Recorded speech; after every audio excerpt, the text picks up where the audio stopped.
उत्तर प्रदेश की 25 बड़ी खबरें।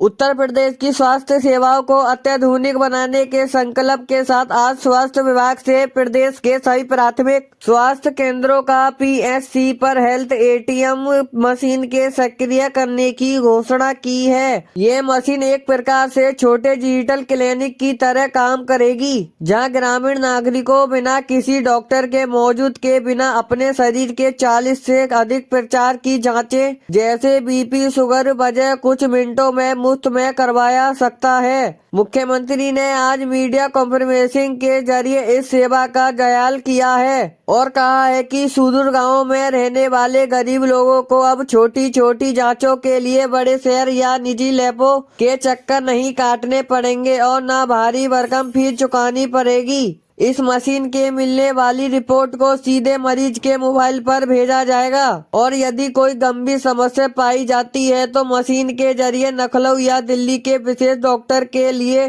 टेलीफोन की सुविधा भी उपलब्ध कराई जाएगी। सरकार ने इस प्रोजेक्ट के लिए निजी कंपनियों से हाथ मिलाया है ताकि मशीन का रखवाला समय पर होता रहे और रिपोर्ट के साथ ही सटीकता बनी रहे। इसके साथ ही स्वास्थ्य विभाग ने अब हर जिले में मोबाइल मेडिकल वैन की संख्या भी बढ़ा दी रही है, जो दूर दराज के इलाकों में जाकर लोगों का इलाज करेगी और मुफ्त दवाई मिलेगी। इस पहल का सबसे बड़ा फायदा है कि गंभीर महिला को बुजुर्गों को होगा जिनमें नियमित जांच की जरूरत होगी और सरकार का लक्ष्य है कि प्रदेश का कोई नागरिक धन से अभाव में इलाज में वंचित न रहे और स्वास्थ्य सेवाओं का बीके केंद्रीय हो सके।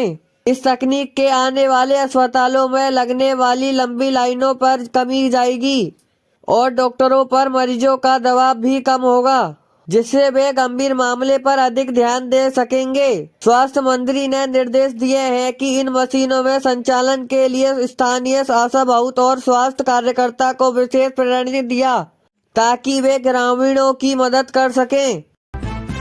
उत्तर प्रदेश के गौतम बुद्ध नगर नोएडा में जेवर एयरपोर्ट के समीप एक विशिष्ट मीडिया हब विकसित करने की योजना आज यमुना विकास प्राधिकरण अपने अधिकारी मजदूर दे रही है। यह मीडिया हब 5000 एकड़ के अधिक की भूमि पर फैला हुआ है और इनमें अंतर्राष्ट्रीय समाचार एजेंसियों, राष्ट्रीय चैनलों को डिजिटल मीडिया स्मार्ट अप्स के लिए आधुनिक कार्यालय स्टूडियो सुविधा उपलब्ध होगी। इस प्रोजेक्ट का मुख्य उद्देश्य उत्तर प्रदेश को सूचना और संचारण के क्षेत्र में विश्व पटल स्थापित करना है, जिससे दिल्ली और मुंबई की तरह यूपी भी मीडिया उद्योग के एक बड़ा केंद्र बन सके। प्राधिकरण अनुसार इस हब में न केवल बड़े मीडिया घराने और सेवाती दरों पर जमीनी दी जाएगी, बल्कि वहाँ रहने वाले पत्रकारों और मीडिया कर्मियों को के लिए आधुनिक आवासीय परिसर, क्लब हाउस होगा और अन्य सुविधा भी विकसित की जाएंगी। यह स्थान जेवर एयरपोर्ट और फिल्म सिटी के बिल्कुल करीब होगा, जिससे कनेक्टिविटी और संसाधन का आदान प्रदान पैदा आसान हो सकेगा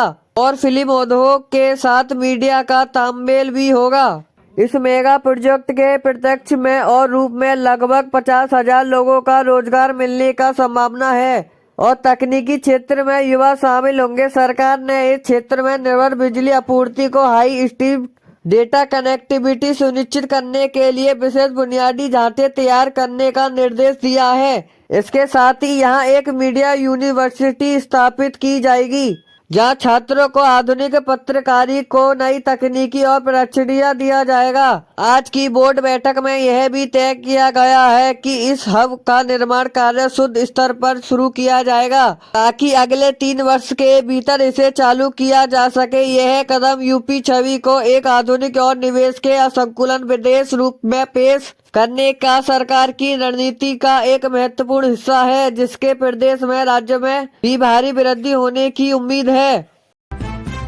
उत्तर प्रदेश पुलिस का प्रबंधन निदेशालय ईडी के आज संतुलित कार्रवाई करते हुए 5 बड़े माफिया की राज्य 500 करोड़ रुपए की अवैध बेनामी संपत्तियां को बुक कर दिया गया है, जो अपराधी के खिलाफ सरकार के कड़े रुख को दर्शाता है। लखनऊ, प्रयागराज और मऊ समेत पर कई राज्यों में एक साथ चल रही छापेमारी में माफिया द्वारा अवैध रूप से कब्जा किया गया है। जमीनी आलीशान बंगाल में दर्जनों गलियारी गाड़ियां जब्त की गई हैं। मुख्यमंत्री योगी आदित्यनाथ ने विधानसभा में बोलते हुए दोहराया कि प्रदेश में अपराध और अपराधियों के लिए कोई जगह नहीं है और माफिया द्वारा जनता के पैसे में खड़ी की गई है। हर इमारत पर कानून का डंडा चलता है। आज की कार्रवाई में विशेष रूप से उन माफियाओं को निवेश बनाना है जिन्होंने सरकारी जमीनी पर अवैध प्लानिंग करके करोड़ों रुपए कमाए थे। पुलिस की एक विशेष टीम अब उन मुर्गों की गई है। संपत्तियों पर स्कूल अस्पताल का यह गरीब के लिए आवास बनाने की योजना पर काम कर रही है